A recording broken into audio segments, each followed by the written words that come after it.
Everyone, it's me, Mick Cooper, 51 years old from Sheffield in the UK. Now, I know all you regulars that follow me on YouTube are sat there with your head in your hands. I can see it now. You're all sat there going, "Oh no, Mick, what are you doing? You promised us 4 weeks and you give us an update, and you're doing it after a week. What the hell is going on?"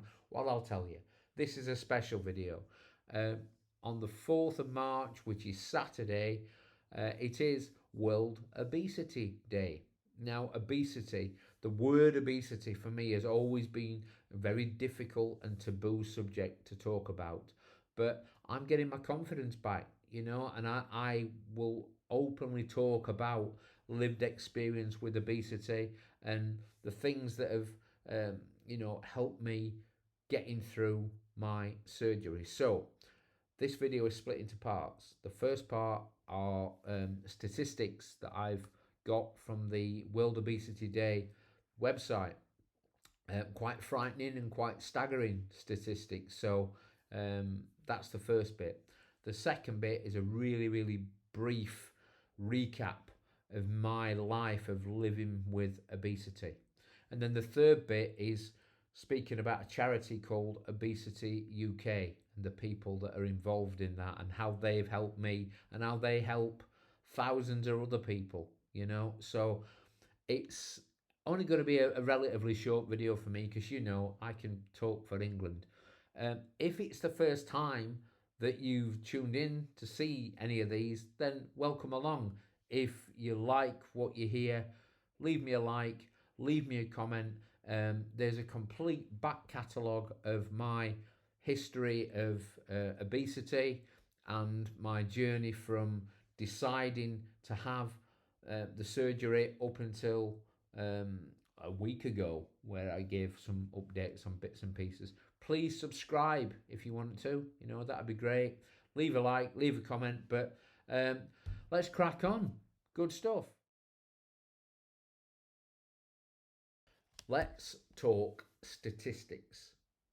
Now, I don't normally talk about statistics because the very word statistics is a very difficult word to say.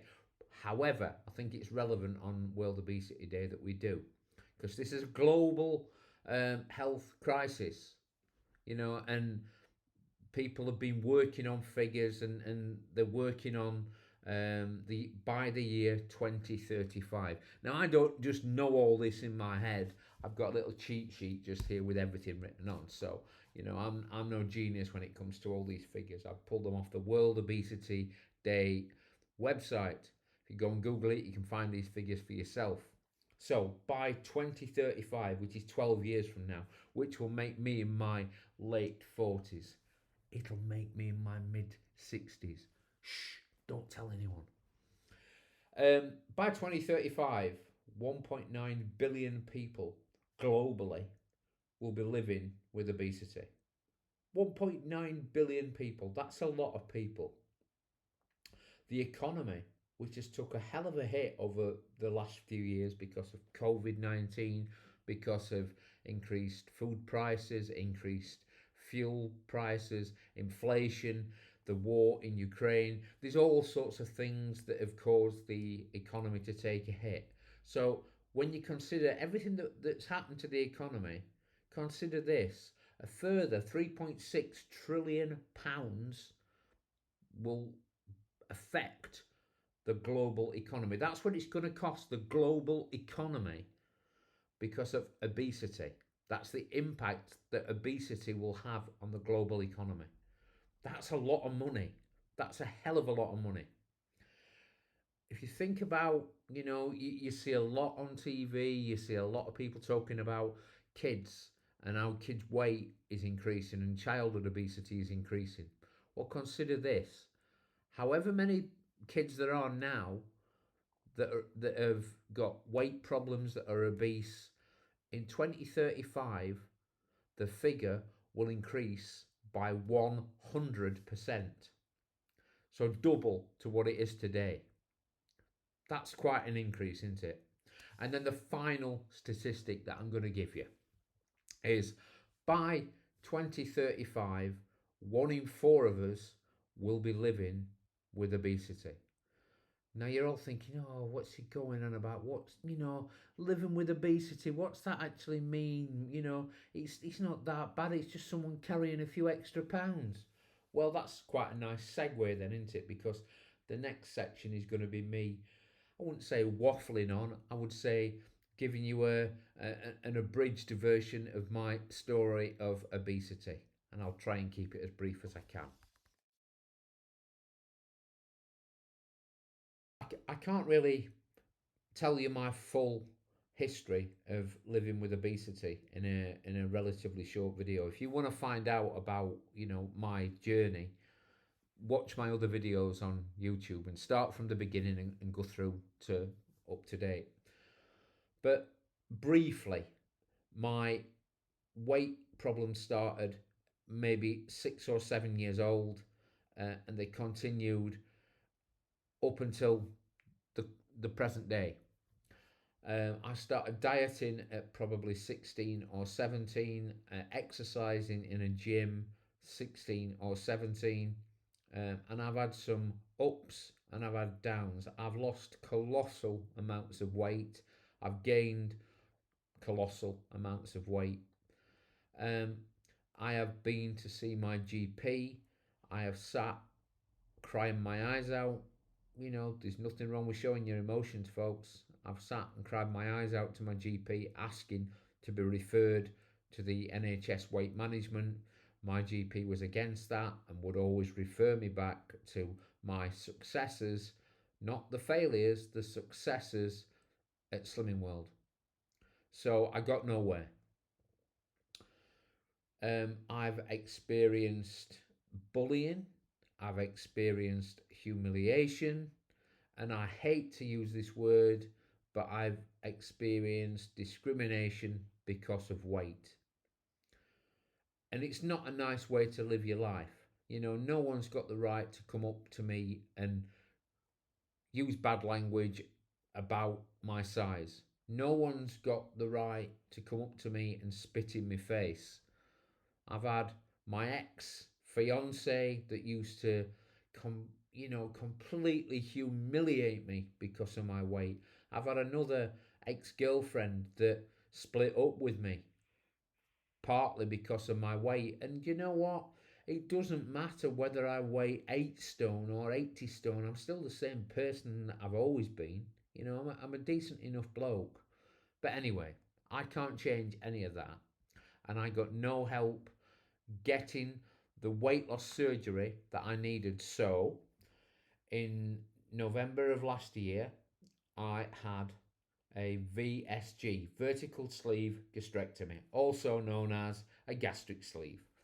Um, and I'll be honest with you, I was petrified having it done. I was thinking, how is someone my size going to get through that surgery? It's something's going to go wrong.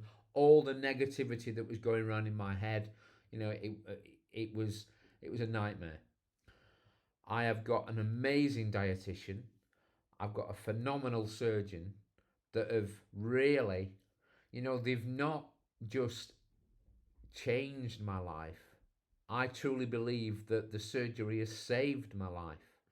And in the short period of time between November of last year and today, I've lost at least 4 stone 8. Now it's considerably more than that, I believe, but I choose to only get weighed when I see my dietitian, and I only see my dietitian every 3 months. I see my dietitian at the end of March, so fingers crossed for a weight loss. But it isn't about the weight for me. It's about the health benefits. It's about the confidence returning. It's about living life, doing stuff that I've not done for years, that I've not been able to do for years.